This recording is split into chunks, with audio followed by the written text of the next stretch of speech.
voninahitra ny ho andray sy ny zanaka sy ny fanahy masina. tahaka ny taloha sy ankehitriny ary mandrakizay. Amen. Voninahitra ny ho andray sy ny zanaka sy ny fanahy masina. tahaka ny taloha sy ankehitriny ary mandrakizay. Amen. Amin'ny anaran'ny Ray sy ny zanaka sy ny fanahy masina. Mahazo toerana antsika alohany tegna nomboantsika ampiakarantsika ny izarantsika ny hoe fizarana agnatin'ny hetsika ity ihany fa angatantsika tsara fantatsika alongany hoe fanagnino moa zany nasinga ny hetsika ity ihany isaorana sady moa zany ireo ny karakarany izy ity izay nofinofoka ny vadika tanteraka fa magnino antsika raha ohatra ka hoe mideran'Andriamanitra tsy vitany agny ampiangonana fognany fa hoentsika amin'ny fiainantsika isan'andro amin'ny fiainantsika agnivon'ny fiarahamonina ifandimby aketo agnatin'izany misy mon père koa tazako ary mon père Eric antenaigny fa dia ifambizara koa hitondra fagnazavana tsy vitany hoe hideran'Andriamanitra fogna antsika fa azo fagnazavana misimisy kokoa ihany koa agnatin'ireo hira katolika izay iraintsika tsy jery spectacle fogna ny ataontsika aketo fa hiaraka hideran'Andriamanitra izay antony nanomezana n'ity boky kely ty ho antsika ahafahantsika magnaraka an'ireo hira agnatiny akao miaraka amin'izareo izay mitarika antsika aty aloha aty fa agnatin'ireo hira ireo raha mahatsapa antsika agnatin'ny lamesa raha amin'ny fitoam-bavaka katolika dia misy fizarana akao misy ny hira fidirana hira fifonana voninahitra fisaorana sy ny sisa fa aloha angamba ny avelako mon père agnazava amin'ny ankapobeny fa magnino moa zany misy manokana hira fidirana misy ireto natao hoe hira fifonana fa magnino antsika tsy hira fifonana ataontsika amin'ny hira fidirana na hoe avadika ndraika izy io rehefa agnatin'ny lamesa hoe aloha voninahitra atao aloha fa tsy fifonana na hoe aloha fisaorana an'Andriamanitra atao aloha fa tsy atao ary amin'ny faran'ny lamesa menanao ny fitenenana mon père. Saorantsika ny mpanentana namana Nazira nampiditra an'izay resadresaka zay. Voalohany aloha dia sady miaraba ny mankasitraka antsika rehetrarehetra tonga manatrika ary manatanteraka izao hetsika ataontsika zao fa dia tena zava-dehibe ary mampihetsi-po tokoa ny finiavana hoe andao mba ihirahira katolika tsy hirahira hafa fa ihirahira katolika. Sasatra no ahitantsika hetsika sahala am'izao amin'ny fiangonantsika katolika mba nanapa-kevitra hoe andao mba ihirahira katolika antsika dia zany mahatonga anay hoe misaotra sahady antsika jiavy tonga aketo vonina ihira hideran'Andriamanitra hisaotra an'Andriamanitra ny fahasoavana maro sesahena tsy voatanisantsika akory dia ataontsika ankira zany rehetrarehetra zany dia araka nefa tenenina teo moa zany misy chorale no hitarika antsika amin'izany fiderana fagnamezam-boninahitra an'Andriamanitra zay dia ny chorale Hidera chorale francophone amin'ny paroisse Saint-Joseph sy ny chorale MFK chorale malagasy amin'ny paroisse Saint-Joseph ihany koa dia ny chorale APF ao amin'ny paroisse Notre-Dame. Tsy hoe zareo no ihira eto fa zareo no anentana ny fiarahantsika mihira zay angamba ny mahalaza anazy kokoa fa isika rehetrarehetra no hiaraka hira hiaraka hideran'Andriamanitra amin'ity tapany tolakandro ny 29 mars aty.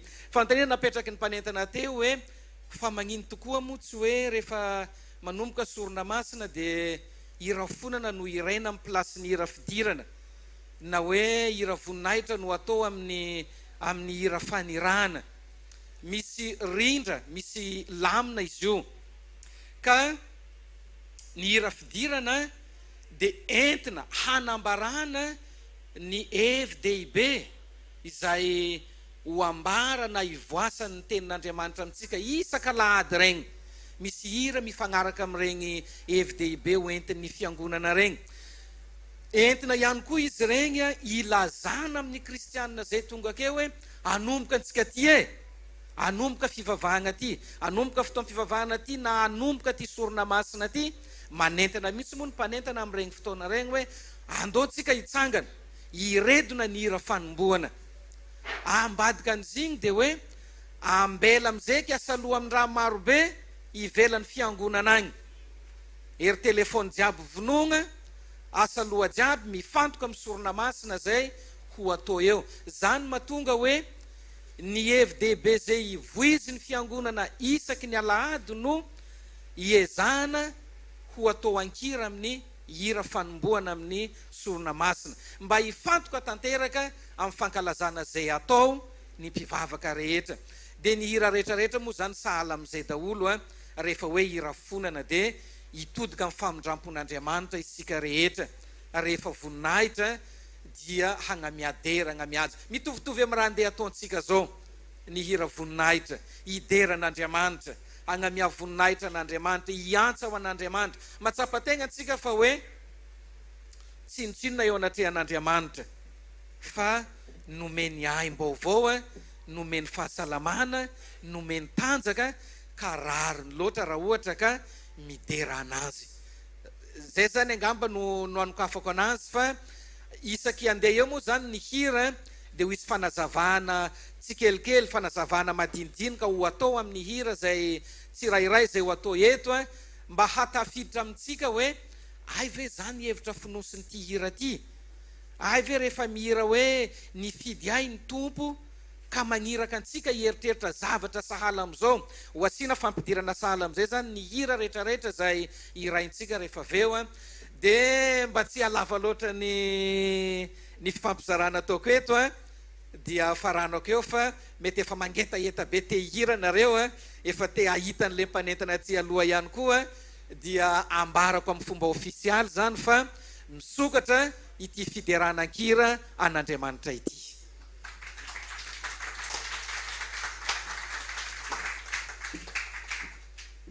Mankasitraka mon père, araky ny voalazako mon père takeo igny dia efa mizara telo maventy be ny fotoagna iniany ty, ary fandimbiasany ireo chorale, na ny chorale idera zany na ny MFK miantsa ny fitiavany Kristy, ary ny APF Notre-Dame.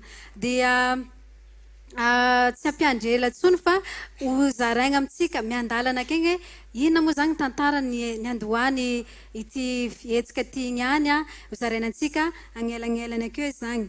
Fa amin'ny voalohany zao dia ampiakaritsika ty ny chorale idera, mentsika te aka mafy be ny chorale idera hiakatra ty anomboka ny hira. Tu seras la louange, zany ny titre ny hira izay hoentinjareo voalongany amintsika aketo. Tsika rehefa mideran'Andriamanitra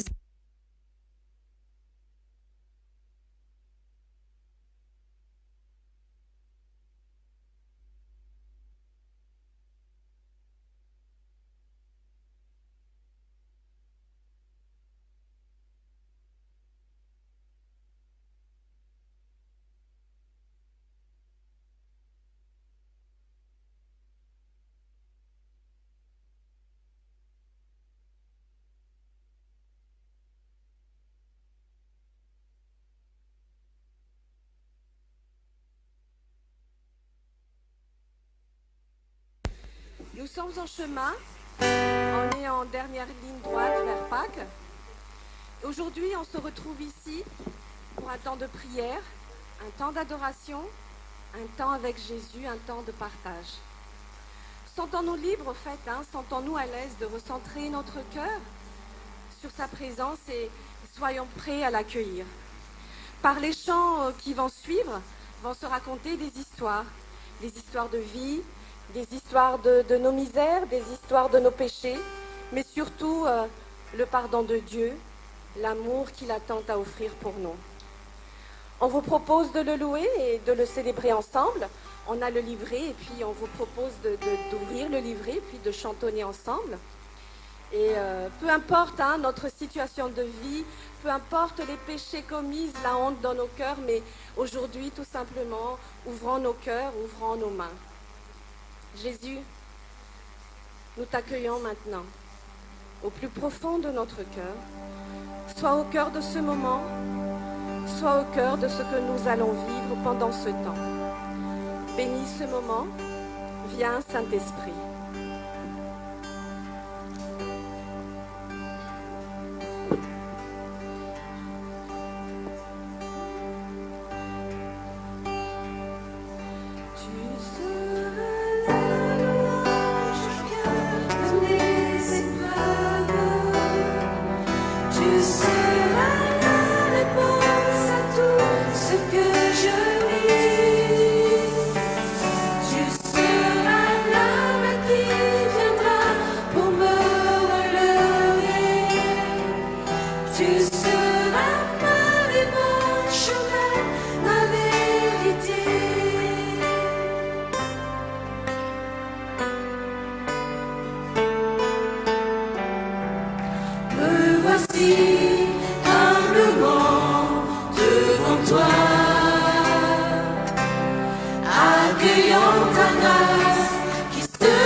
La chanson qui va suivre, ça va parler au fait de Jésus.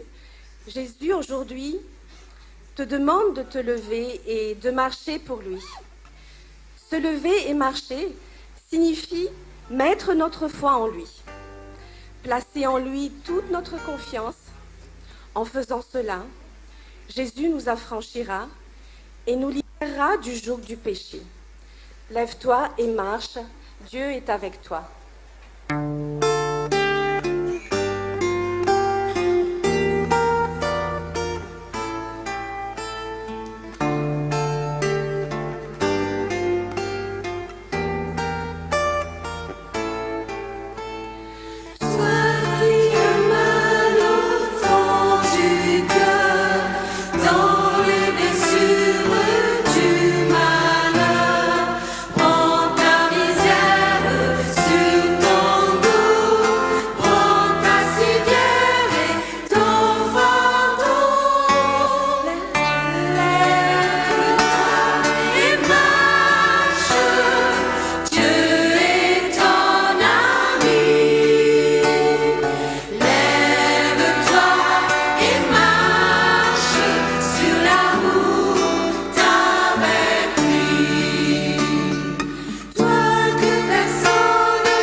La chanson qui va suivre, au fait, sera un petit medley, on va dire ça comme ça. Il y aura le Kyrie, le Sanctus et l'Agnus Dei. Aie pitié de nous, Seigneur, nous venons te demander pardon. Jésus est du côté qui cherche la miséricorde. Kyrie. Je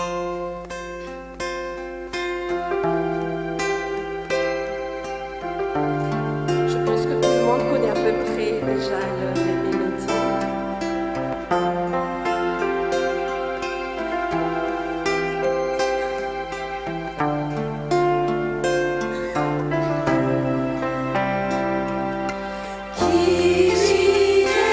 Kyrie eleison, Kyrie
N'aie pas peur, Jésus est avec toi.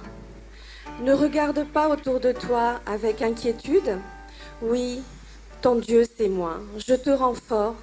Je viens à ton secours et je te protège avec ma main puissante et victorieuse. Quoi que tu aies fait, quelle que soit ton histoire, Dieu t'attend et n'aie pas peur. Dieu t'accueille. N'aie pas peur.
Notre dernier chant pour cette première partie, ça parlera au fait d'une petite histoire.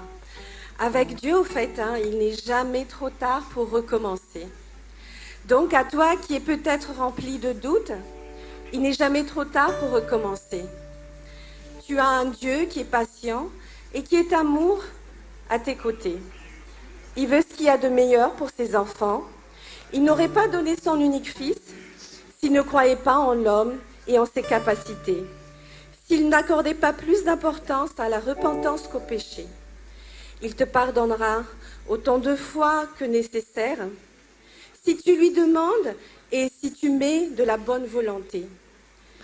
Volonté d'aller de l'avant, la volonté de laisser au passé ce qui lui appartient, la volonté de créer de nouvelles choses à ses côtés.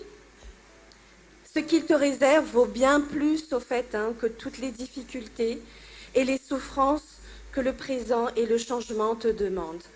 Nous vous demandons au fait de se joindre à nous pour chanter ce chant. Vous pouvez le chanter avec votre cœur, en fermant les yeux, en ouvrant vos mains et même peut-être en pleurant aussi. Tout recommence.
Isarantsika betsaka ny chorale Idera, chorale francophone avy amin'ny Saint-Joseph koa izy ireo regny raha ohatra ka agnatin'ny vanim-potoagna misy atsika zao, vanim-potoagnan'ny carême tsy zany?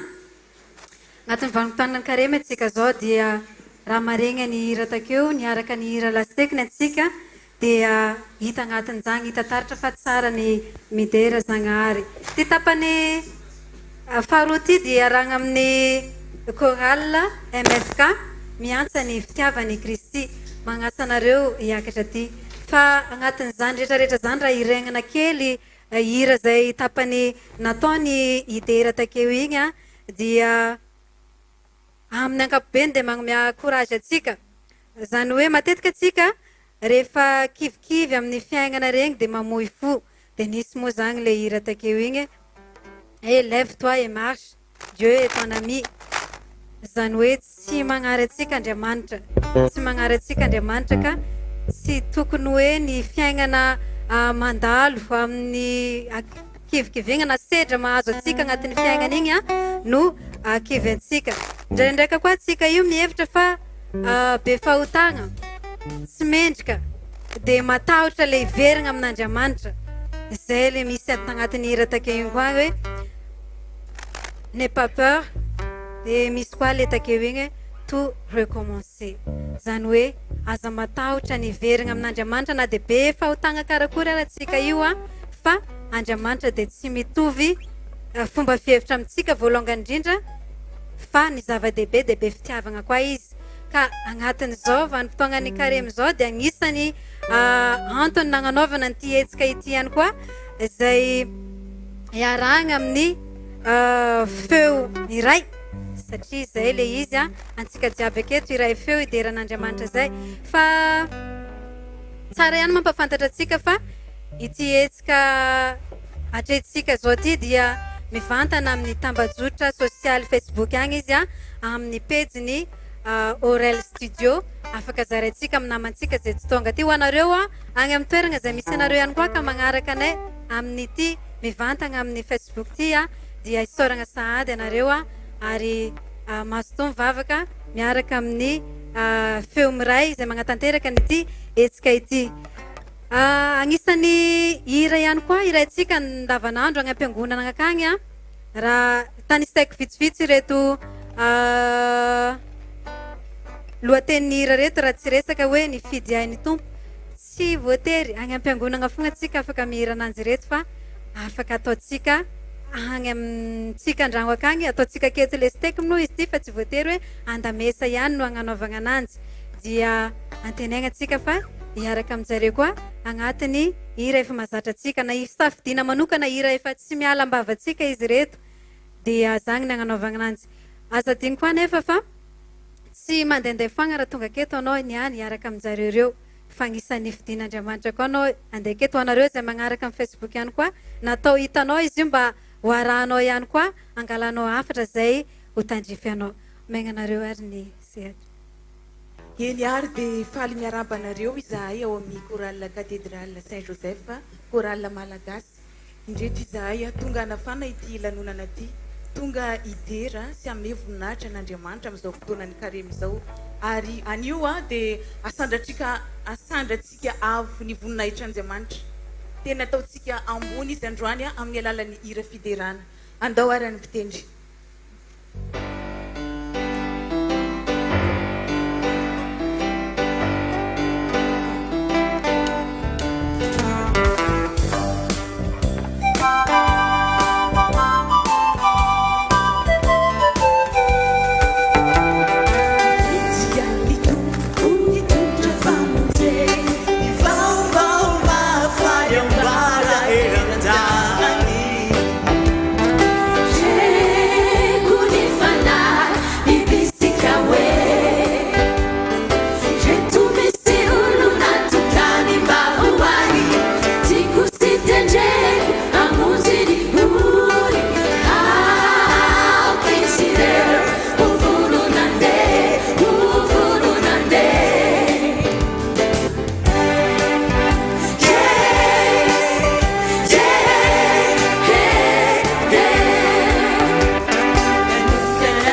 zao ary a dia ny tananao mitantana no iraintsika mino fa aitsika daholo ty hira ty ka miangavantsika rehetra mba hiaraka hira aminay ndao ary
sao manomboka eto indray dia hiaraka hiakeloka isika andeha tsotsika vetivety aloha I Nazira anazava kely an'izay hoe fifonana ao amin'ny finoana katolika izay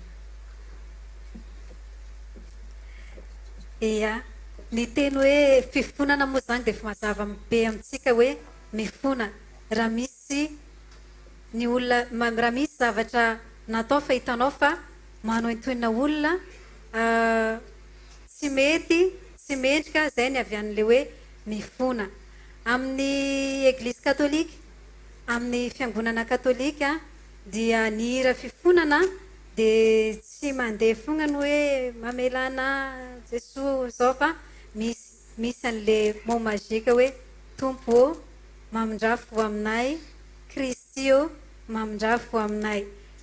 Ny olona jiaby, ny olona rehetrarehetra dia samy manana ny fombany, samy manana ny toetrany, samy malala ny nataony, samy malala ny alemeny. Igny mety agnatin'ny couplena hira ozy tsika na ny andinikira mety ho samy hafa fa ny zavatra hitambarana raika dia ny hoe tompo ô mamondrafo aminay, Kristy ô mamondrafo aminay.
amarananay ty tapany voalohany ty a dia ity raha fifonana farany ty hoe ireo andro sisa ity a dia tena hira ataontsika amin'ity paka ity tena hoe hiainantsika mandritra ity fotoana ny karemy ity andao aritsika hiaraka hira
Aversika mavely tehaka ho an'ny MFK.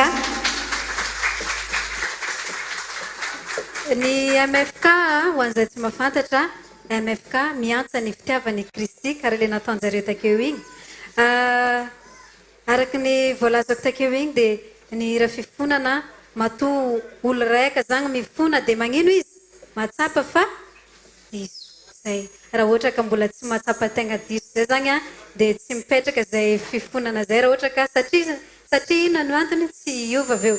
Rehefa magnano fifonana zany dia mitaky fiovana.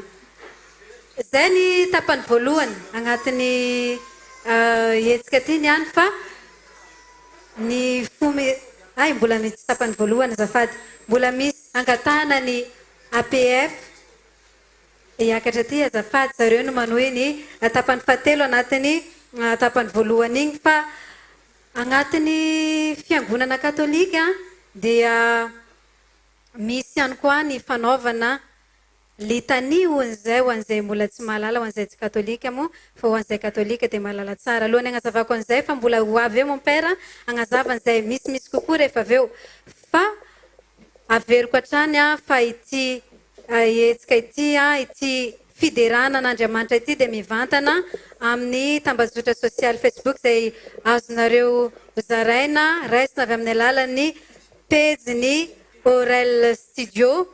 Afaka zaraintsika amin'ny namantsika izay tsy tonga akagny. Ho an'izay mahita akagny kosa ka ty andeha ty dia ty amin'ny Brasserie de la Gare ny misy anay amin'izao fotoana izao miaraka midera an'Andriamanitra izay atambatry ny feo miray amin'ity fotoana androany ity. Hoentiny APF miaraka amintsika aketo ny APF na ny amboara-peo fanantenana arak'izay agnaran'izay raha ny fahalalako azy dia satria isika nantsoina ngino itory vaovao mahafaly. Zavatra mahafaly zany tsy tokony zavatra nimba zany fa zavatra mahasoa. Fanantenana raha olona ka efa very fanantenana zany ataoko fa sarosarotra ny agnarana ananjy. Ny amboara-peo fanantenana itondra n'ilay litany amintsika izay ho azavaina ihany rehefa avy eo hoe ina marina moa zany litany zany fotoana ohatry ny ahoana ny ampiasana anazy nagnino izy ty ny raintsika aketo eny ihany.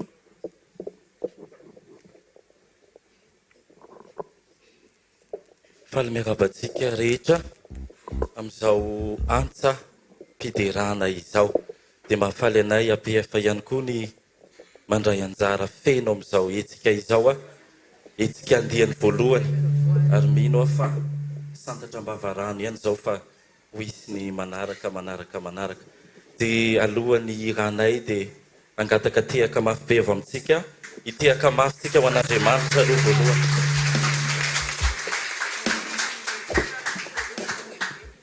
Itehaka faharoatsika ho an'ny mpikarakara tsy haiko iza daholo na nisy ny mikarakara anazy tia itehaka mafy be tsika ho an'ny mpikarakara. Itehaka fahatelotsika ho an'ny mpandray anjara rehetrarehetra tonga eto. Ary farany izay tena ngeza indrindra dia itehaka ho antsika manatrika rehetrarehetra.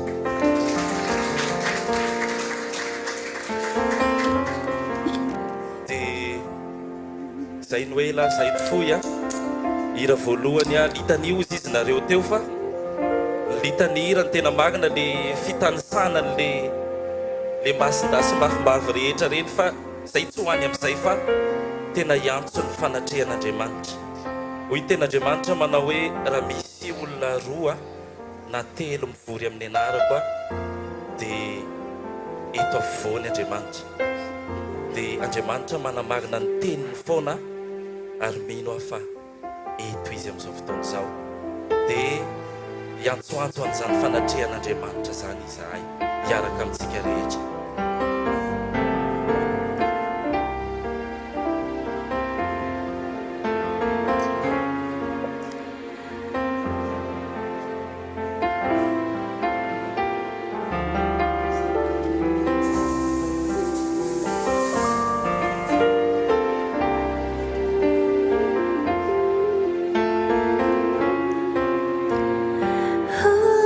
Sangat anti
Ina anankiray manaraka izay vao voalazany namantsika teo fa alohan'ny anatonana an'Andriamanitra isika dia mila mifona, mila mibaboka mba hahafahantsika mifandray aminy.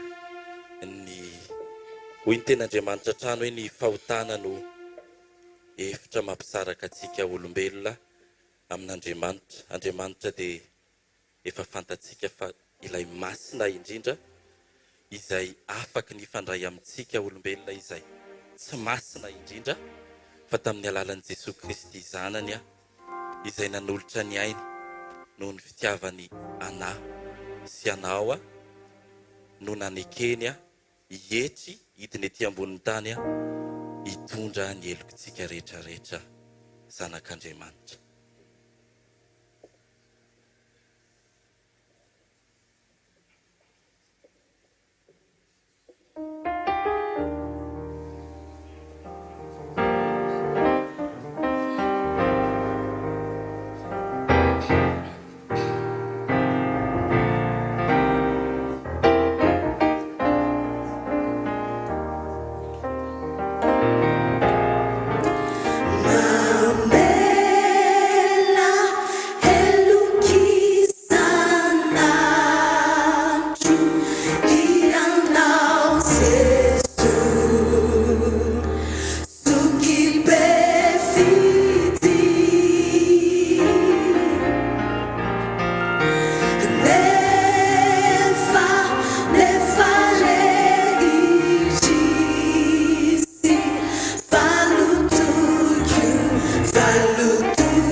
APF niaraka tamintsika takeny mitondra ny hira mamela eloka isan'andro. Asadigno ho fa agnatin'ny vanim-potoagnany karemy tsika zao zay vanim-potoagnany fibebahana, vanim-potoagna agnanaovagna asa soa, vanim-potoagna mety andinidiniantsika ny fiaignatsika andavanandro miaraka amin'Andriamanitra, miaraka amin'ny Jesosy Kristy, hoe aiza ho aiza toerana misy anahy, aiza ho aiza plasiko, aiza ho aiza ino aby raha nataoko, inona ny ezaka mbola ho ataoko. Faraky ny efa nampanantenako takeny tapitra amin'igny tapany voalohany ka asiantsika tehaka mafy be aloha andravagna ny tapany voalohany igny.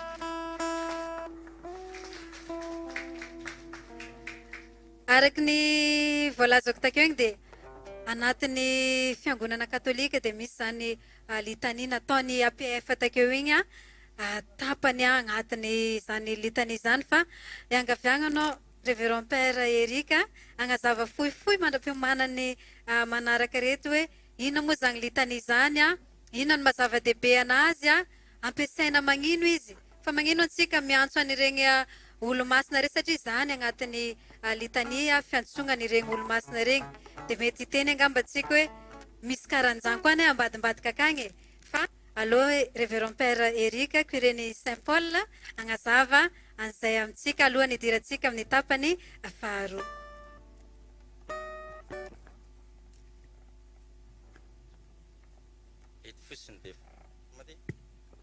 Ya, faly miarabanareo rehetra tonga amin'izao fotoana lehibe izao ny atongavako eto tsy hoe sanatria tapahaizana malala momba ny liturgia fa mamompera dia misy ihany ampanjavatra fantatra tokony fampizarantsika. Ny litania moa no resahana arak'izay teny hoe litania zay matetika dia ampiasaintsika andavanandro hoe izy tao dia nanao litania misy zany hoe nitanisa zany ny dikany misy zavatra maromaro tanisaina dia zay no azo ambara hoe litania fa eo anivon'ny fankalazana ao anatin'ny liturgie maromarina kokoa ny litania zany dia tsy ampiasaina amin'ny fotoana rehetra fa ampiasaintsika amin'ny fotoan-dehibe sady manandanja ao amin'ny fankalazana ny liturgie antsika ao amin'ny fiangonana katolika. Ny voalohany indrindra no ampiasana azy dia ny sasakalin'ny paka. Ny paka dia fantasika fa fety faratampony. Raha tsy nisy ny paka, ngamba tsy nisy zao rindran-kira ataosika iniany zao fa asa inona ny zavatra nisy. Fa ny paka ny faratampony dia zay mazava-dehibe azy zay dia ahitansika voalohany ny litania. Ahitansika koa ny litania amin'ny ordination ny fanamasinana pretra na diakara. Ahitana koa litania amin'ny fanokanany tena mandrakizay ho andreo religiosy vavy na religiosy lahy. Midiky zany fa ny litania zany dia zava-dehibe tsara ho fantatra. Ka raha tsotsorona zany izy dia ny litania dia ilay anambarana sy antsoina ireo vondron-kery mampifandray antsika velona any amin'ny lampamasin'Andriamanitra. Averiko indray mandeha. Ny litania dia iantsontsontsika ireo hiérarchie de valeur zay mampifandray antsika manomboka eto ka hatrany an-danitra. Regnintsika lazain'ny chorale teo nandeha teo le hira. Ny antsontsika voalohany dia hoe agny Zagnahary Andriamanitray avia atreo zahay dia fanontaniana mipetraka fa maninona no atrehiny io misy raha ho amasininay. Midiky zany fa isika zany no io litania io dia tsy mitoka-monina fa misy fandraisiny any amin'ny atao amin'ny teny vahiny hoe liturgie céleste. Ny liturgie antsika ambony tany aty ampifandraisina agny. Zavatra faharoa jerena amin'ny litania ihany koa dia ireo ataosika hoe mpanelanelana. Olombelona tsika dia misy zava-boary dia misy ireo razana zany hoe ny olona velona maty sy fantasika zay misy azy fa hoe razana. Dia rehefa avy eo ireo olo-masina dia rehefa avy eo agny Zagnahary. Zagnahary, olo-masina, razana, zava-boary. Zay no tanisansika antsontsika dia hita amin'ny litania igny hoe avia atreo fa mangata tsodrano. Tsodrano zava-mahery. Dia raha atao exemple terre à terre izy dia rehefa misy fotoan-dehibe ohatra eto amin'ny firenena mandeha ny kabary izy ny antsoina voalohany ny filohan'ny republika zay de manaraka azy zao ny premier ministre de manaraka azy zao ny ministre de manaraka ao izy ny talen'ny kabinetra ny sisa sy ny sisa sy ny sisa rehetra hatramin'ny be ny tanàna tsy lalazana fa ao anatin'ny liturgia de misy rafitra manokana zay mampitodika asika any amin'Andriamanitra lehibe loatra ny fanamasinana prêtre fa ny lorantegnan'ny masera na ny frera ho an'ny mandrakizay dia sarotra amintsika hitokamonigny fa mitona ary manosika ansika ny liturgia ifandray any amin'ny toerana havo amin'Andriamanitra raha tsotsoriny izy dia zay ka ny ambadika zany rehetra zany de hoe ninona zavatra ataontsika de tokony anaraka rafitra antanantohatra fa ndrendray sika dia alem-panahy avy tany ko satria manam-pahaizana ko satria be voninahitra de tsisy magnano tsisy mahatonona an'Andriamanitra fa sorina ndrendray mikabary de hoe aza eny ny voninahitra ny tera ny laza mandrakizay amen zay matetika ny mahazatra amin'ny kabary fa ny litania dia misintona ny saintsika mihitsy fa hoe tsy ololom-poagny sika io fa nisy nipirana ka zay nipirana zay misy lalana mitondra makany amin'ny avo fa sy avy etrany tonga de misaoty fa misy rafitra tsikelikely sala amin'ny esikalia mampifandray ansika karazana cordon ombilical amintsika no ity resaka litania ity ka tsara soritana kely eto matetika dia enjeny fiangonana hafa tsika hoe olo-masina de mivavaka amin'ny olo-masina mivavaka amin'ny razagna sambo katolika tsy agny le izy fa maranako anazy de hoe ireo olo-masina zay tany isensika dia intermédiaire raha ataotsika ohatra mandeha amin'ny tribunaly isika manana raharaha amin'ny tribunaly inona ny tadiavisika voalohany so de mafantafantatr'olona nareo so de mba misy olona fantafantanareo zay izy isika kosa zany raha te hifandray amin'Andriamanitra amin'ny zavatra mety manahirana de mitady olona fantatra de io ary Masinday Josefa Saint Benoît sy ny sisa maro samihafa mpanelanelana ny vavaka fa tsy hoe ivavahantsika le olo-masina fa izy no manampy antsika ifandray amin'Andriamanitra sy tapaka noho izy ireo efa any amin'ny toerana fahasambarana mandragasy fahalavoriana ka tsy azo varam-parana loatra fa maro ny raha tena koranina fa de mandeha ny fotoana zay ngamba ny tsaratsara ho fantatra avy aty aminay ka de misotra besaka nareo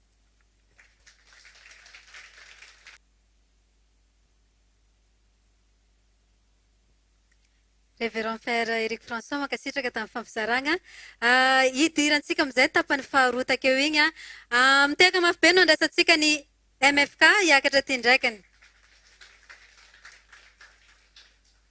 satria tsika rehefa anomboka hagnano zavatra rehefa zavatra ankingina amin'Janahary na Andriamanitra ara nagnamboatra ny zao tontolo zao nagnamboatra ny misy sy ny tsy misy de niara-ny asa tamin'ny fanahy masina antsika koa rehefa mivavaka agnisan'ny arme hery fitaovagna hoentsika amin'ny vavaka ataotsika io fanahy masina io amin'ny eglizy katolika de tsy mijanona fotsiny amin'izany hoe fanahy masina zany fa mahay sy anjara asa marobe tanterahin'ny fanahy masina io ka feheziko amin'ny fehtsika amin'ny teny le hoe ireo fanomezana fito ny fanahy masina ireo asa ataon'ny fanahy masina amintsika ireo agnatiny ka izay fanahy masina zay mila nanantsika ao agnaty raha nandeha hifona amin'Andriamanitra ary atsika nandeha agnatanteraka asa soa nandeha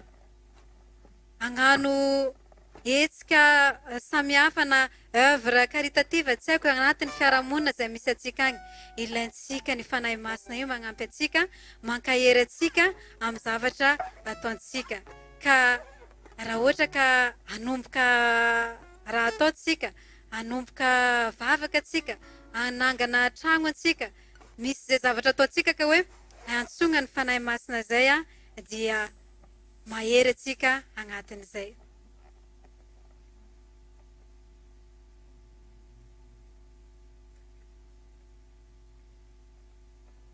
ka ira hoentiny MFK miantsa ny fitiavany Kristy ary amin'ity tapany faharoa ty de ira efa haintsika koa ary entagnina ho atsika agnatin'izy ty satria namiagnandregny boky regny atsika hiaraka hira atsika agnatiny hiaraka hideran'Andriamanitra agnatin'le hoe ato amiko ny fanahin'ny tompo ho anareo agny amin'ny toerana izay misy anareo magnaraka aminay amin'ny Orel Studio, amin'ny pejiny Orel Studio dia afaka miaraka aminay koa anareo mihira mitera zagnahary zay raha ohatra tsy tonga aty amin'ny lagara aty mankasitraka to.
zay le voalazako takeo igny hoe ny fanahy masina dia maro ireo asa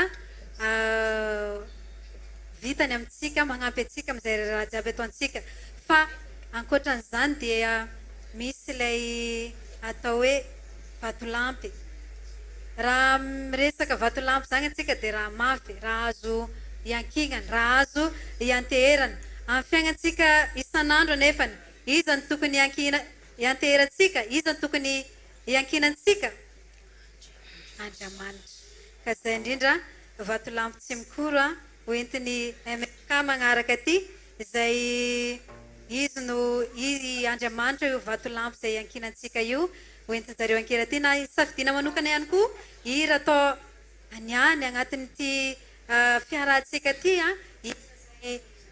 mahazatra antsika andavanandro ira agnaty dera ira agnaty carnet dera ira zay firaintsika andavanandro fa antsika mandray anjara ihany koa agnatin'izay fideragna an'Andriamanitra izay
vatolampy tsy mikoro vatolampy izay anankinatsika ny fiainantsika fa agnisan'ny vavaka zay farany tsara indrindra vavaka zay nampianarin'ny tompo tsy mahay ananjy angambany antsika ke io dia iarantsika magnano zany miaraka amin'ny MFK irainay any an-danitra zay antenaiko fa samy mahay zay vavaka nampianarin'ny tompo zay agnatin'io irainay any an-danitra io dia na ny fomba tokony ataontsika mivavaka andavanandro ary na dia tsy irainay any an-danitra io dia efa voazarazara agnatin'ny vavaka nampianarin'ny tompo io ny hoe miantso an'Andriamanitra aloha irainay any an-danitra manome voninahitra an'Andriamanitra mifona le fifonana io koa mbola mitaky ezaka ihany koa mifona ianao dikan'izany mangataka famelana dikany tokony amela any hafa ihany koa agnatin'izay hatramin'ny hoe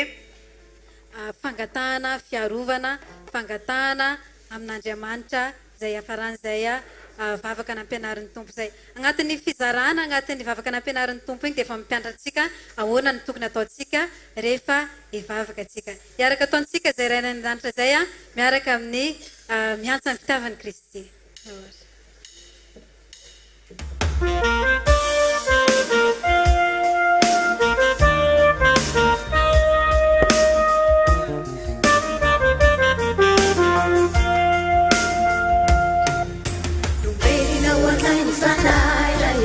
Nampianarinao ny vavak'izay tompo vavaka tsotra nde fa tena mampiray anay hoentinay midera sy anandratanay ny anaranao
agnatin'ny sorona masina antsika dia misy latabatra hôtely hitatsika aloha ary izay latabatra masina fanaovana sorona agnisan'ny zavatra faratampony amin'ny finoana katolika ny sorona masina ny lamesa ka manana latabatra voaomana i Jesoa zay ny raha magnaraka hoentin'ny MFK.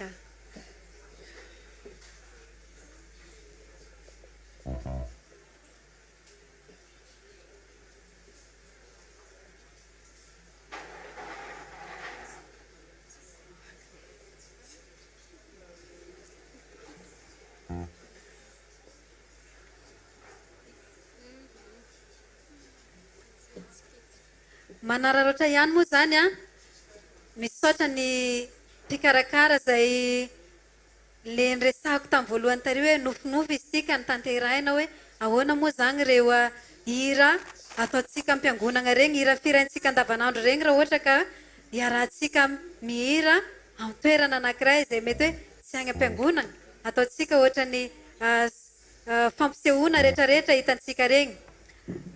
Ankoatran'izay ihany koa dia isaorana sahady koa zareo mampita mivantana amin'ny alalan'ny tambazotra sosialy Facebook hitantsika amin'ny page ny Orel Studio moa zany izay afaka zaraintsika amin'ny namantsika izao fotoana izao. Farany dia misaotra tsika jiaby rehetrarehetra tsika jiaby zay tafavory aketo namaly ny antso ihany koa agnatin'ny izy ty antenaigna fa tsy janona ho antsika raika zao fa io zaraintsika amin'ny namantsika zalahy ka tsara azo atao tsara ny mihira fideragnan'Andriamanitra amin'ny fotoagna rehetra azo atao tsara ny mihira hirantsika agnaty dera regny amina concert dia tsy ho itsanga menatra zany antsika amin'izy regny.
Genote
nikasitratsika ny MFK tamin'igny anjarany igny fa tonga dia antsointsika ty avy hatrany ny APF manohy ny fotoana agnatin'izay dia hoentiko agnazavana amintsika fa ho avy zao ny fankalazantsika ny sampakazo efa amin'ny alahady eo tsika ankalazany sampakazo dia anakoako agnatin'izany ny hozana hozana hozana masina masina masina hozana ny amin'ny avondrindra dia efa fisantarantsika sahady an'izay fankalazantsika ny fety ny sampakazo zay izany rehetra rehetra izany fanamariana kely fotsiny ho an'ity fandaharam-potoana izay azontsika anatiny agny misy an'le hira hoe raha teo sambatra mety hiova kely hovanany izay mofo madio tsy misy lalivay zay le hira sao de gaga fotsiny tsika hoe tsy anatiny ilay boky kely le izy fa nisy fanaovana kely zany avy tato amin'ny tompon'andraikitra akato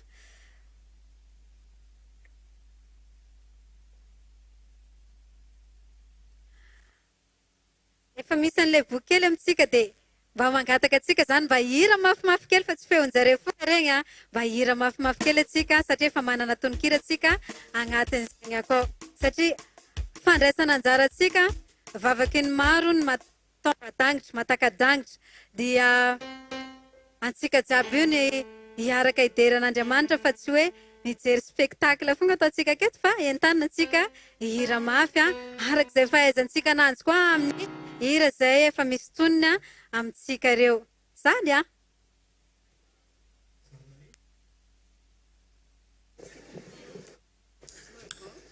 tombo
Zero tena tsy maheno anareo mihira mihitsy e.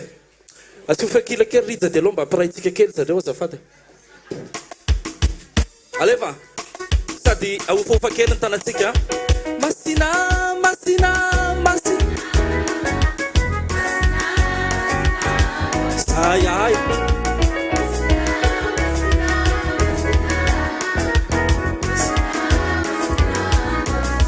fen voninahitra aho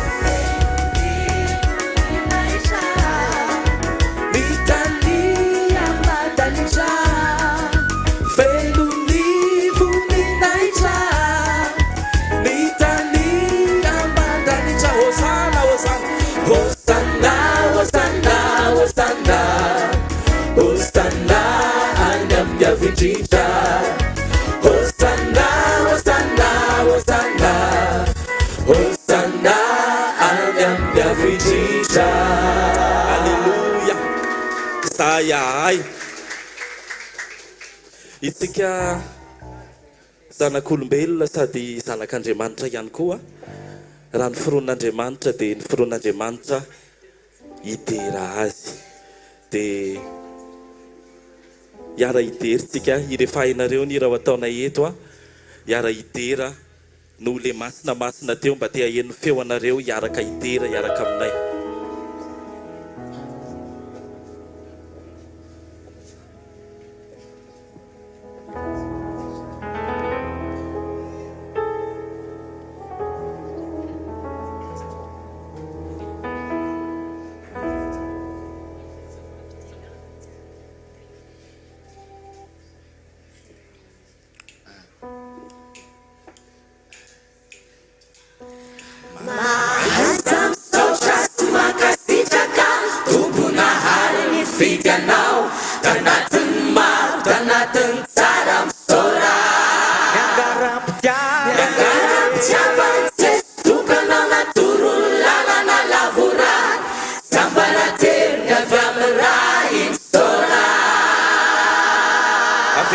Pandei 3 top mas soja makasitraka tokona hariny fitanao tanatiny maro tanatiny tsara misora Mangaraptiavante tokana naturony lalana lavorary sambarateny avy amin'ny ray misora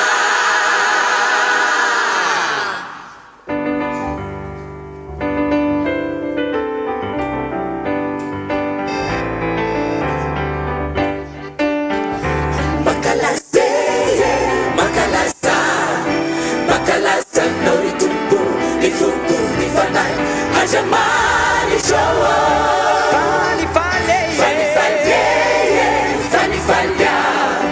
Fani falha waminao Ifukuri fanai ripamusiai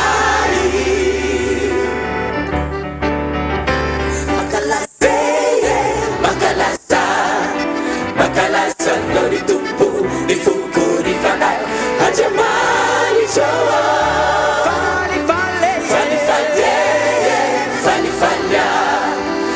Falha waminao Ifukuri fanai ripamusiai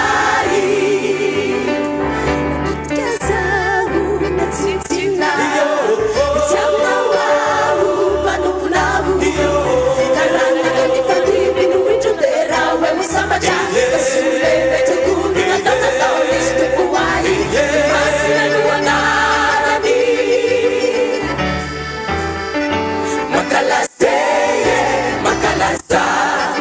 Makalasa nori tumpu Ifukuri fanai Hajamani jowo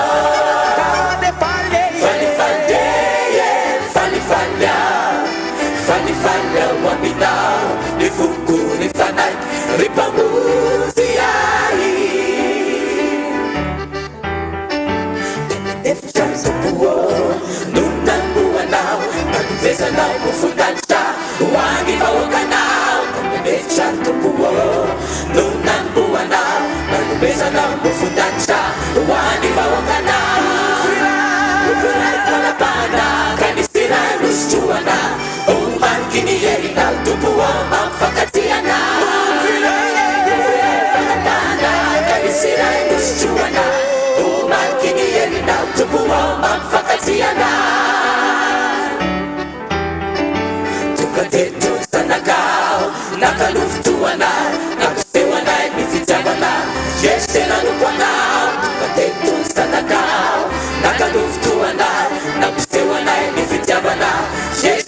fana Ufirai falapana Kalisirai nuschuana Umakini yerina Tupuwa mamfakatiana Ufirai falapana Kalisirai nuschuana Umakini yerina Tupuwa mamfakatiana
matory nareo matsiro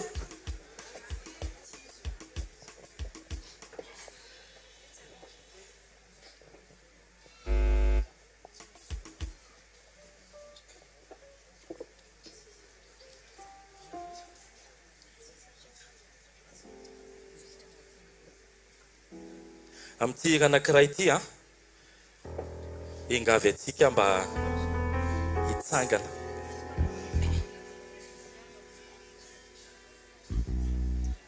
alefaso rangando ao hitsangana fao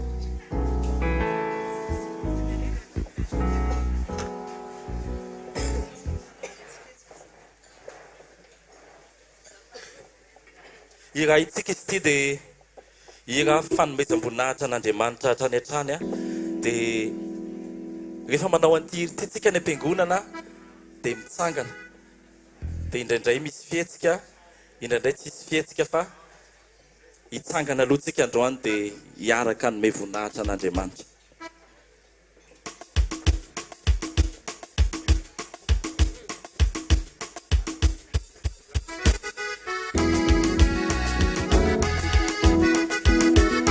Mba miaraka amin'ity ankafosina ary solo moko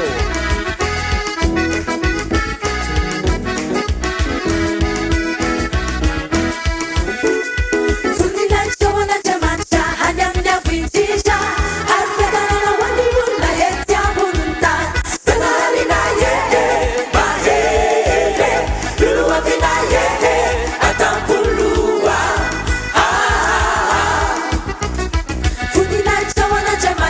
hanam na vindita har fetana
Tsara sa tsy tsara midera Zagnahary?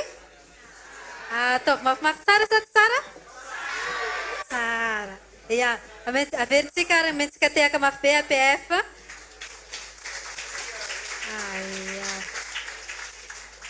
Zao dia mangataka ny idera hiakatra tindray anoy ny fotoagna fa agnatin'izay ihany koa no hoentiko hitondragna amin'ireo lohateny hira izay hoentinjareo magnaraka amintsika aketo dia ny hoe réveille les sources de l'eau vive. Eo ihany koa ny les soldats ont enchaîné tes mains, l'amour a fait le premier pas, fais paraître ton jour, oui, la paix, un seul corps. Ireo ny araka ataon'ny chorale idera amintsika keo fa miaraka amin'ny zavana moa inona ny tiandreo hirareo ambara fa anatin'izay dia fonga ny mampatsiahy antsika, tiako fonga ny mamerina amintsika fa dia ao agnatintsika Jesoa raha amentsika toerana koa izy. Satra tompo.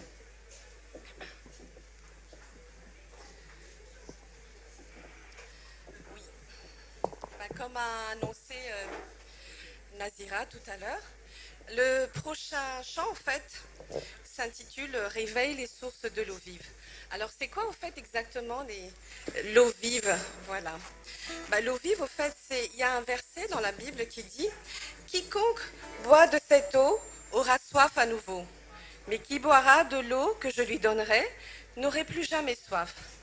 L'eau que je lui donnerai deviendra en lui source d'eau jaillissante en vie éternelle. » Dans Luc chapitre 15, le Père ouvre les bras de ce fils qui a commis des fautes impardonnables. Non seulement il pardonne, mais surtout il donne sa grâce. Réveille les sources de l'eau vive.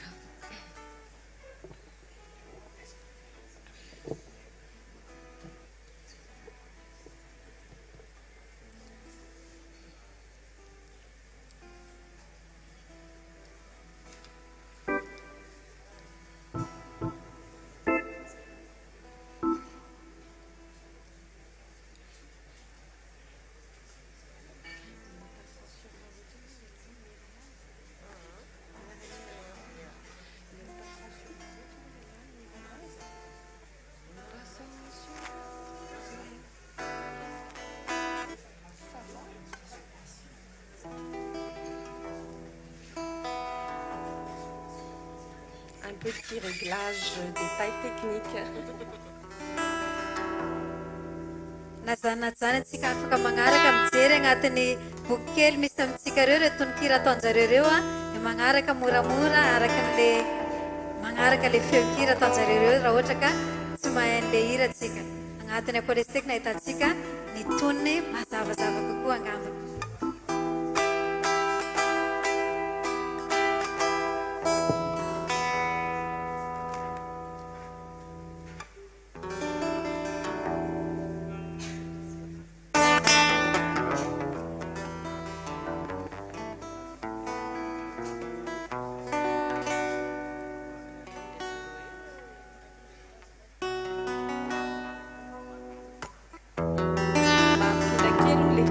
Azafady.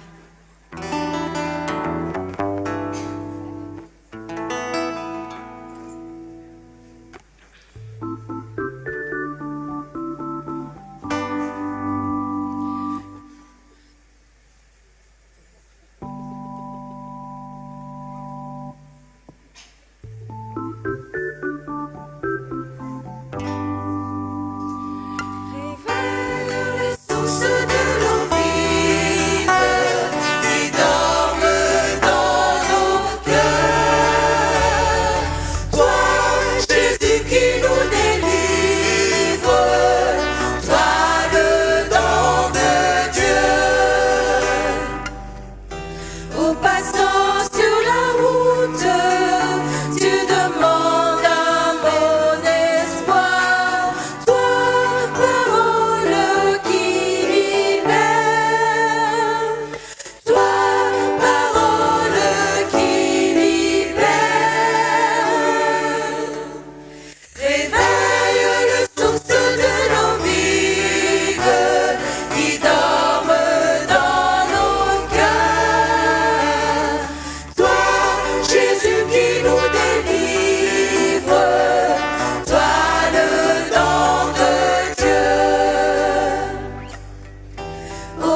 La chanson qui va suivre, au fait, va raconter un peu le chemin de la croix. Le chemin que le Christ accepte d'entreprendre en accueillant le projet salvifique du Père. Si nous acceptons, en fait, il sera aussi chemin pour nous. Et si quelqu'un veut marcher à ma suite, dit-il, qu'il renonce à lui-même. Les soldats ont enchaîné les mains.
Pardonne à ton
La chanson qui va suivre, au fait, parlera de l'amour.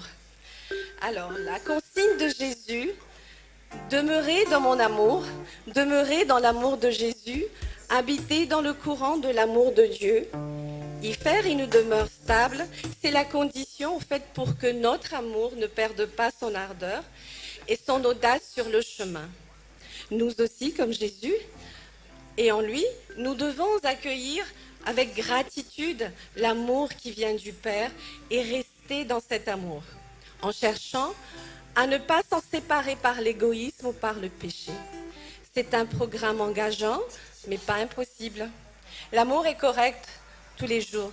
Jésus nous demande au fait d'observer ses commandements qui se résument en ceci. Aimez-vous les uns les autres comme je vous ai aimé. L'amour a fait les premiers pas.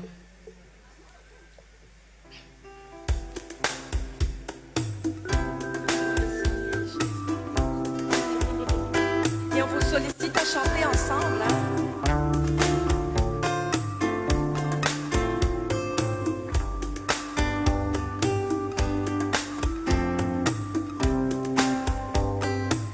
L'amour a fait les premiers pas.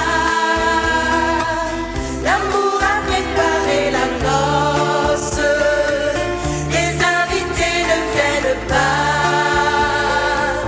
L'amour a fait les premiers pas. Les places vides sont offertes à ceux que l'on n'attendait pas. L'amour a fait les premiers pas. Il nous adresse la parole. Il nous invite à son repas. L'amour a fait les premiers pas. L'amour a fait les premiers pas.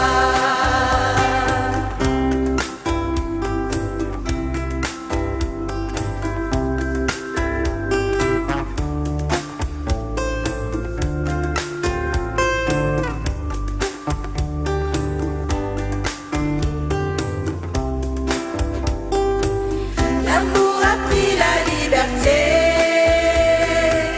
de négliger les convenances. Il s'est chargé de l'étranger. L'amour a pris la liberté. Il laisse les brebis fidèles pour celles qui s'étaient égarées. L'amour a pris la liberté. Il attendait l'enfant prodigue. Il nous invite à le fêter. L'amour a pris la liberté. L'amour a pris la liberté.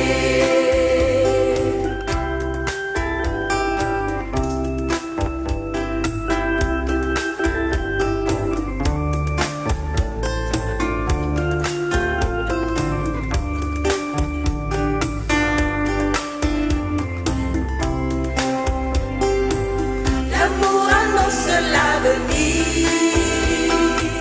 Il fait renaître de la cendre la flamme qui allait mourir.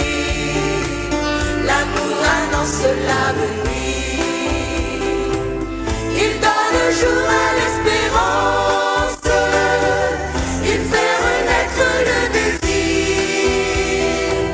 L'amour annonce l'avenir. Il nous redonne sa confiance. Il nous invite à repartir. L'amour annonce l'avenir. L'amour annonce l'avenir.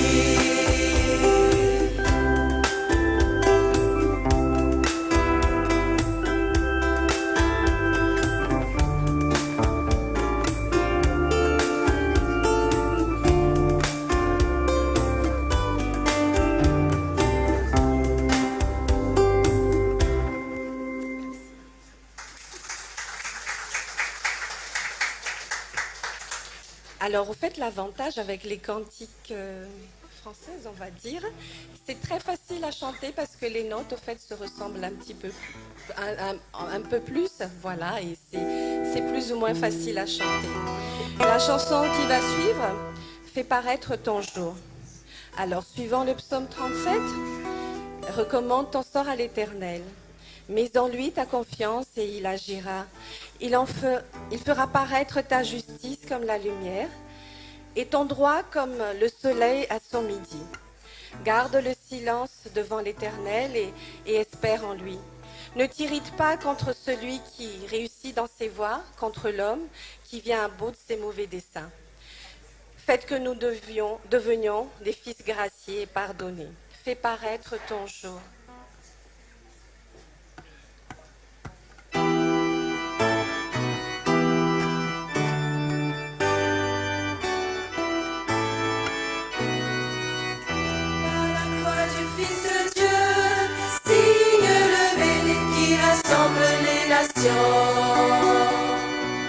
Par le corps de Jésus-Christ, dans nos prisons, innocents et torturés. Sur les terres désolées, terres d'exil, sont prêts sans amandier. Fais paraître ton jour et le temps de ta grâce. Fais paraître ton jour, que l'homme soit sauvé.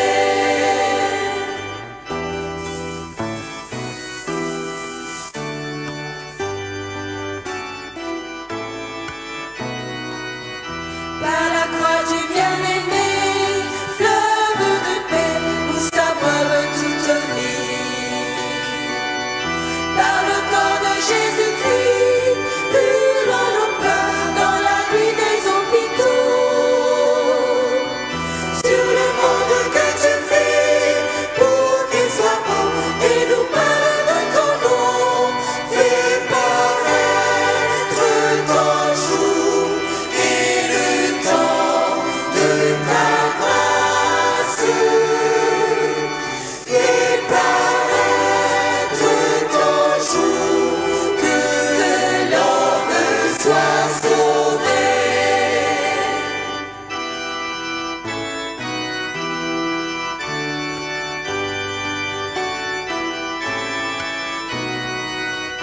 Par la croix du serviteur, roche royale, où s'avancent les pécheurs. Par le corps de Jésus-Christ, outragé sous le rire des bourreaux. Sur les foules sans berger et sans espoir, qui ne vont qu'à perdre que. Fais paraître ton jour et le temps de ta grâce. Fais paraître ton jour, que l'homme soit sauvé.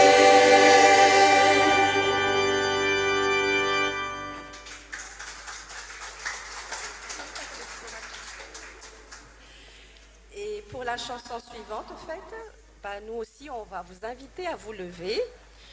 C'est la chanson de la paix. Dans la Bible, en fait, le mot paix est généralement utilisé pour désigner une situation de bien-être, de calme, de prospérité et de sécurité. Circonstance non entachée par un quelconque défaut. La paix est une bénédiction, une manifestation aussi de la grâce divine. Oui, la paix. Levons-nous.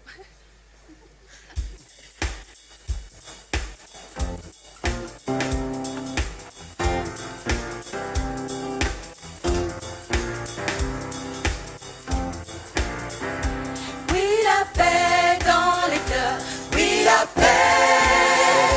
Et la paix dans le monde. Oui, la paix. Oui, la paix dans les cœurs. Oui, la paix. Et la paix dans le monde. Oui, la paix. Le regard qui s'écoutait, le regard qui ne juge pas, le regard qui se fait tendresse, c'est la paix. Oui, la paix dans le cœur. Oui, la paix. Et la paix dans le monde. Oui, la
Et habituellement, dans la deuxième partie d'une messe, au fait, hein, ça parle surtout de l'Eucharistie. Cette fois-ci, au fait, nous allons chanter le pain et le vin. Prenons une comparaison en un corps unique. Nous avons plusieurs membres qui n'ont pas toujours les mêmes fonctions, de même que nous qui sommes plusieurs, au fait, nous sommes un seul corps dans le Christ et membres les uns les autres, chacun pour sa voie. Aux yeux de Dieu, nous sommes tous frères sur cette terre, un seul corps.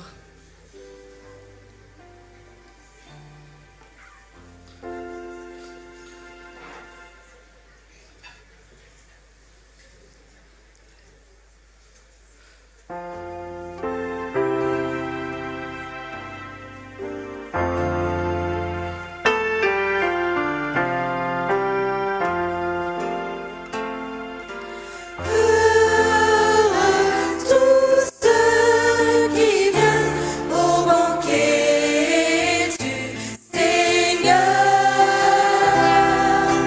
à sa table, nous sommes frères, un seul corps et un seul cœur. Tous ceux qui viennent au banquet du Seigneur, à sa table, nous sommes frères, un seul corps et un seul cœur. Son corps est le pain de la vie, qui nous est donné en nourriture, le miracle qui nous assure de monter et toucher le ciel. Tous ceux qui viennent au banquet du Seigneur, à sa table, nous sommes frères, un seul corps et un seul cœur. Ton sang est le vin de la vie, qui refleurit le bois de la croix, sacrifice qui nous transfigure et fait briller sur nous la paix. Tous ceux qui viennent au banquet du Seigneur,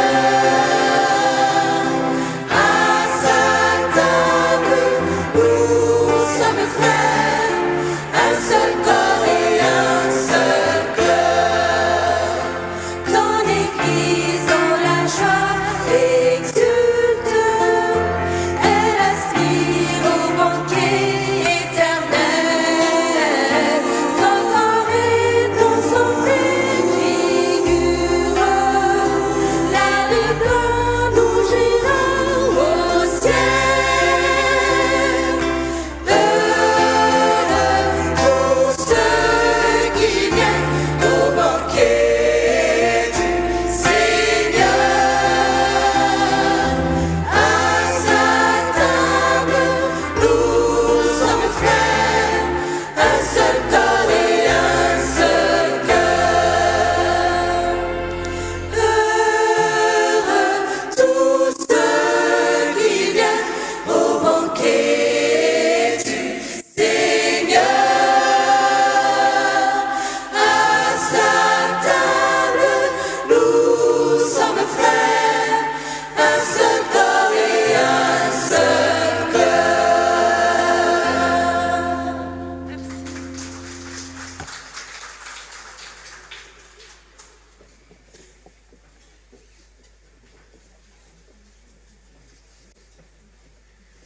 Averintsika tehaka mafy ho any Idera. Dia ampitsika tehaka andray mandeha ho an'Andriamanitra. Zay no dirantsika tapany fahatelo farany agnatin'izao fandaharam-potoagnantsika zao. Zay efa asaina sahady ny APF hiakatra ty aloha ty. Anao ny anjarany anatin'izay. Efa nataontsika takeo ny notre père na ny raina any an-danitra efa nazavaintsika teo fa misy zava-dehibe zay tsy azo hodidina ihany koa amin'ny fomba katolika dia ny fanajana any Masina Maria. Ataoko fa misy mpanaja ny Masina Maria angambany akato. Atsangano hoe tagnana zay fagnaja ny Masina Maria. Maro be. Aventsika tekary. Ya. Fa nagnino moa ajaina manokana Masina Maria? Ya. Fa nagnino ajaina manokana Masina Maria? Ya. Satria izy loharano mpamonjena ihany koa Masina Maria nanaiky ny nahatonga ny Jesoa olombelona, nahatonga anazy olombelona mitovy amintsika tamin'ny alalany Masina Maria nanaiky izy andalo teo Masina Maria hiteraka ny Jesoa ho tonga hamonjy atsika. Tsy ataoko lava koragna fa ho isy toy an'izay ny raha aoriany le notre père ataony APF dia misy ihany koa asio voninkazo. Tsy mivavaka Masina Maria akory satria anisan'ny fanajana ny Masina Maria ireny fagnanaovantsika voninkazo amin'ny sarivongany Masina Maria ireny, fikarakarantsika, fampidirantsika anaty vavaka anazy ihany koa.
ho mariana moa zany fa izahay ao amin'ny Notre Dame dia misy APF francophone dia le hitanareo teo le izy.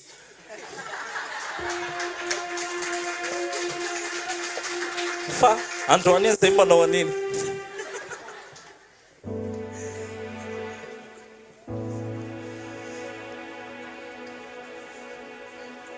Hira fanirahana izay efa voalazan'ny mpanentana teo dia mino fa misy fikambanana marialy tsika ato dia hiara-hirintsika amin'ity hira anankiray ity hira nentina anajana manokana ho an'ny ilay renin'Andriamanitra.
MDF. Ia, sady efa saina sahady ny MFK hiakatra ty aloha ty azafady. Agnatin'izany, agnatin'ny faramparany tapany fahatsia, ny MFK dia tondra amitsika ny reto hira raha voalohany ty ny tononoko fa manaraka avy eo tonono zareo. Tompo ô zany hafaliako, zanakao natsanganao, ankalazan'ny paka atsika tsy ho ela. Ankalazan'ny paka atsika anatina fotoana fohy sisa. Agnatin'izay no andiniantsika ihany koa ny fijalian'i Jesoa Kristy nefa anatin'izay ihany koa ny tokony hampisy hafaliana maventy be amintsika satria dia nitsangako velona i Kristy afaka telona amin'izay nahafatesan'izay. Ka zay fanantenana fitsanganako velona zay no mampiavaka atsika kristianina amin'ny olona rehetra, amin'ny mety finoana hafa zay tsy mino an'izay fitsanganako velona zay, izay no mampiavaka atsika kristianina dia ny fanantenana fitsanganako velona zay. Ka rarina atsika raha ohatra ka faly sady mirona amin'izay hafaliana sy fisaorana an'Andriamanitra zay ihany koa ny hira hoentiny MFK amintsika amin'ny magnaraka ireto. I Kristy no ato amiko, velonao fa velona izy, zay le manambara ny fitsanganana amin'ny maty, ny fanantenana fitsanganako velona zay zay ho iray ny MFK na ny miantsa ny fitiavan'i Kristy amintsika zao.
fanay anankiray ity a fananina mihitsy hoe ampidirina atao anatin'ity programantsika androany ity satria atsarovantsika ihany koa andreo avatsika zay falasa dia matetika ataontsika foana ty hira ty sambatra sitretrika enganeka tena ho sambatra sitretrika daholo reo avatsika efa lasa ndao aritsika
Aversika andreo mandeha ngamba le tekateka io fa tsy ampy tsara e.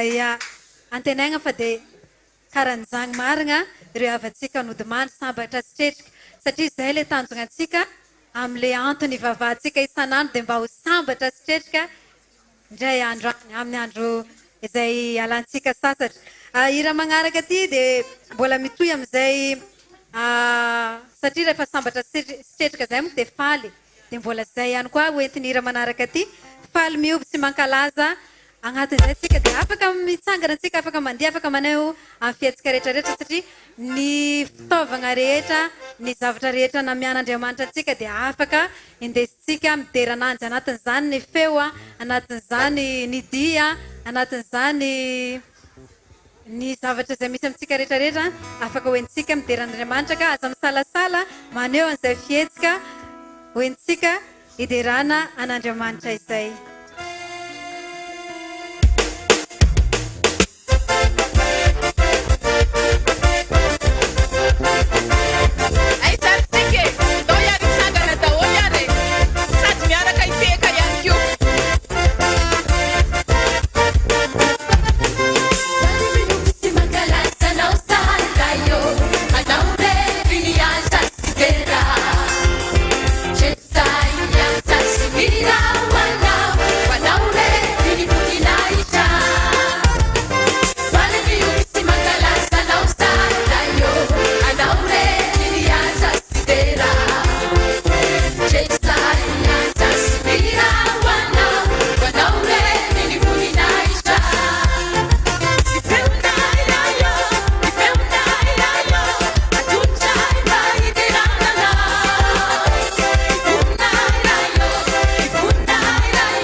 hitanareo amin'izany fa hafa fogna rehefa miaraka mideran'Andriamanitra amin'ny fietsika sy ny feo amin'ny raha namiana antsika regny satria nangoentina hanomezana dera tsy voninahitra ho anazy ihany koa ny zavaboariny.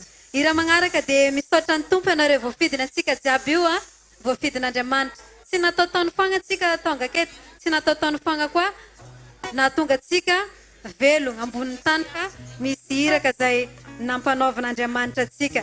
Ka zany no hiderantsika an'Andriamanitra izay andro nomeny antsika izay. Misaotra ny tompo ianareo voafidiny itsika izay anatin'izay.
Hoentiko kely antsika atsiaro kely ny androny ihany. Mampatsiahy antsika inona ny daty ny 7 volana Martsa. Aleo tsy valiana angamba fa samy mamaly agnaty eritreritrany agny. Ka agnatin'ny fiangonana raha matadida antsika agnatin'ny ranom-bavaka regny dia misy vavaka ho an'ny mpitondra fiangonana, vavaka ho an'ny mpitondra firenena. Dia rarintsika raha vavaka ho an'ny firenena ihany koa agnatiny ity hetsika izay ataontsika fiderana an'Andriamanitra ty, angatantsika amin'Andriamanitra ho tahiny ity firenentsika ity. Zany no agnanaovana an'ity hoe Zagnahary eo tahio ny tanindrazanay. Thank you.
ny MFK fa zao ity fotoana ity dia tsy tanteraka raha tsisy olona ny karakara anazy ity ka niangaviako manokana monsieur Claude Michel azafady mba hiakatra aty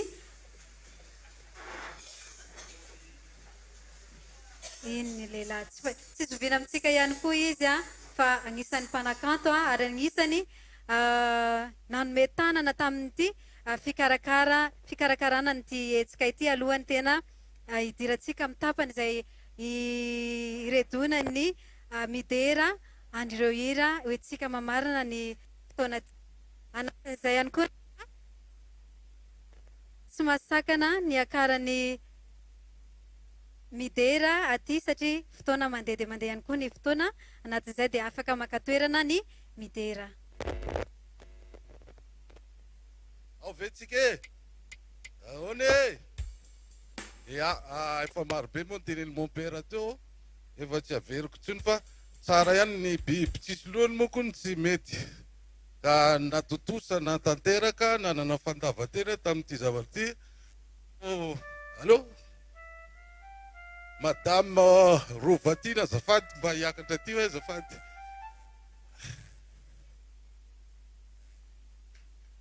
tefaka kosa anazy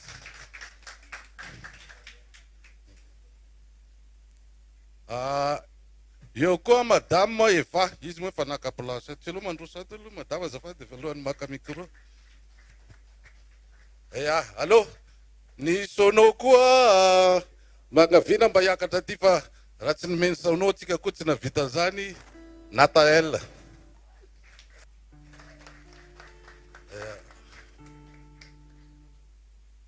ao koa moa i fia pikirakira lany frais pouce ma gauche droite le nanoranandro mba miakara ty kely azafady fia ia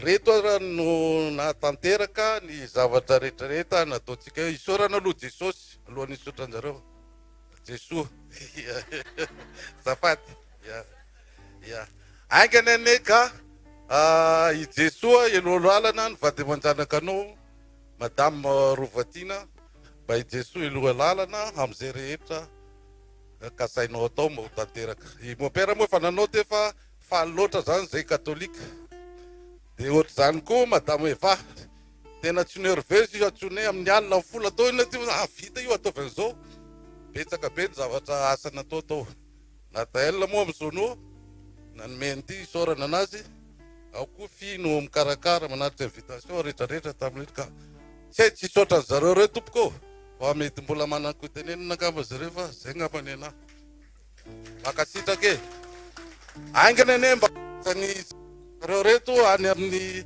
national mety andeha hoanitsika paroisse rehetrarehetra Saint Joseph Notre Dame Sacré-Cœur rehetrarehetra e makasitraka tompoko dia misaotra anareo tonga koa Monsieur Claude Koutsikana ia avetsika mitambatra mafy be ny tehaka omenandreo mpikarakara ary ity amin'ny tapany fahatelo farany ity ny midera no andray ny toyny izay fiderana zay miaraka amintsika araka ny voalaza teo dia feo miray izy ity feotsika rehetrarehetra miray midera n'Andriamanitra tsy tazomiko ela tsony fa omenany madame Eva ny fitenenana. Pour terminer donc, ce sont en fait des chansons d'encouragement et puis des chansons aussi pour rendre hommage à Jésus, à Saint Joseph et surtout à Dieu qui nous laisse toujours une chance. Ce qu'on doit avoir à cœur, en fait, c'est que Dieu nous aime et nous devrions ne pas avoir peur de revenir à lui. Il est à côté des gens qui ont besoin de miséricorde, de grâce et qui ont plus besoin d'amour dans leur vie. Dieu est là, non pas pour réprimander tout un chacun, mais c'est surtout, Dieu est là pour pardonner et ouvrir son royaume prêt pour nous. Si la mer se déchaîne,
coulerais, il n'a pas dit que tu sombrerais, il a dit allons de l'autre bord, allons de l'autre bord.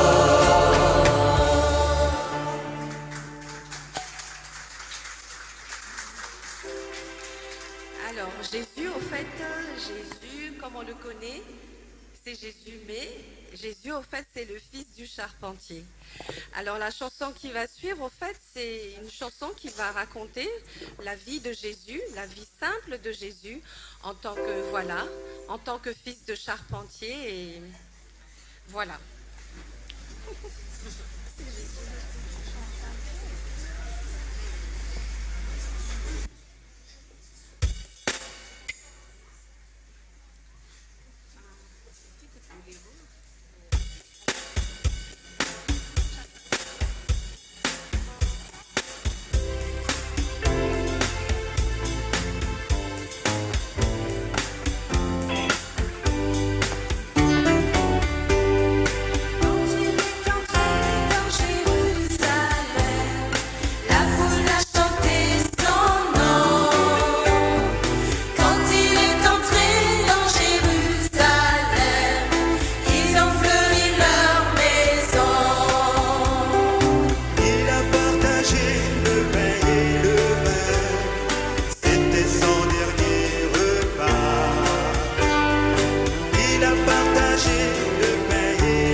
L'avant-dernier chant, en fait, c'est une demande de bénédiction à Dieu, oui, et remerciement aussi, au fait. S'émerveiller, lui faire confiance, apprendre à aimer un peu plus chaque jour, le laisser nous porter, soutenir, reconforter dans les moments difficiles, nous abandonner tout comme un enfant confiant à son Père. Seigneur, apprends-nous à retrouver la simplicité d'un enfant. Merci Seigneur. Béni sois-tu, Dieu notre Père.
notre dernier chant, en fait, c'est un hommage à notre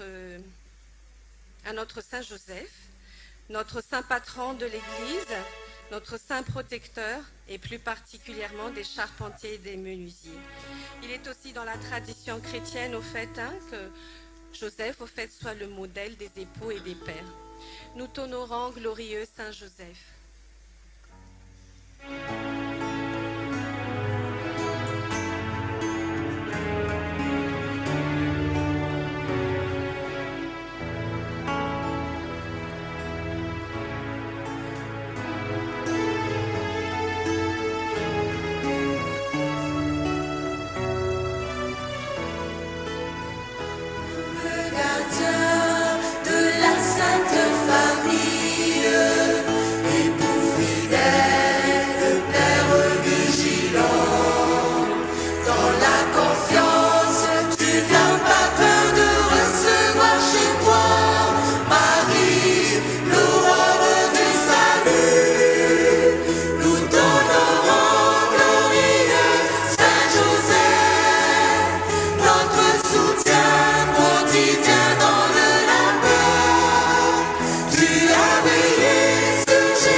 Avetsika mahavenga teka ho atsika rehetrarehetra.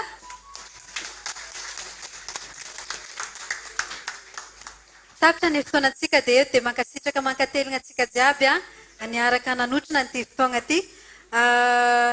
Isaorantsika manokana Andriamanitra tamin'ny fifangajaina miany antsika. Isaorantsika ihany koa ny feo miray izay namolavolany ity nampientana antsika teto izay nisy any chorale idera francophone avy ao amin'ny Saint Joseph, ny chorale MFK na ny miantsa ny fitiavany Kristy avy ao amin'ny Saint Joseph cathédrale ihany koa, ary ny APF na ny amboara-peo fanantenana avy ao amin'ny Notre Dame de Lourdes. Isaorana ny mpikarakara izay notarihin'ny Madame Rova sy ireo mpiara-miasa taminazy ny karakara nyity hetsika ity. Isaorana ny Orel Studio izay nampita mivantana tamin'ny alalan'ny Facebook an'ity fotoana ity ihany koa.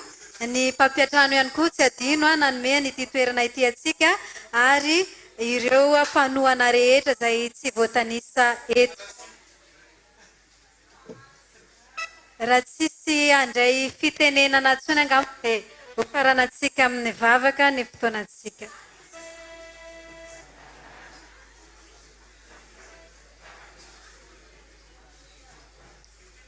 Tsy misy andray fitenena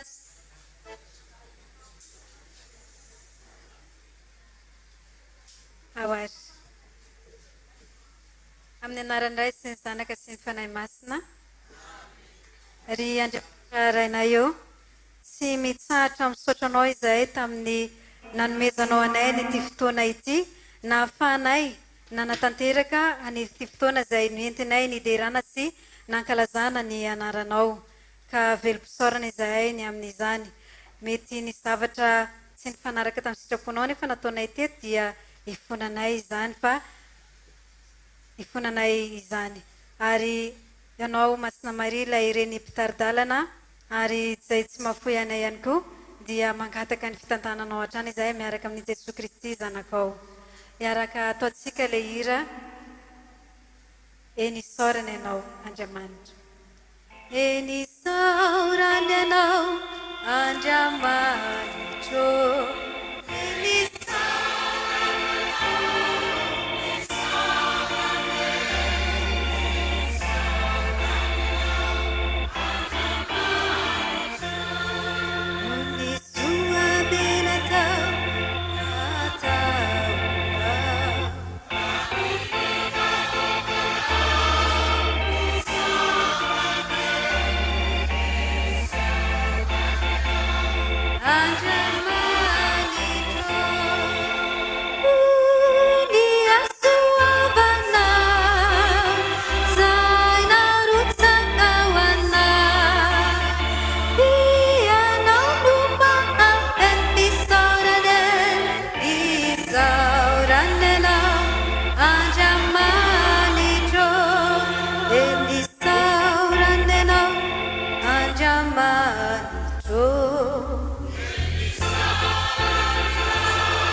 ry anjely mpiambina anay ry fo masin'i Jesosy amin'ny anaran'iray sy ny zanaka sy ny fanahy masina dia misaotra antsika rehetra.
This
ivavaka amin'ny agnaranao mba ho sambatsy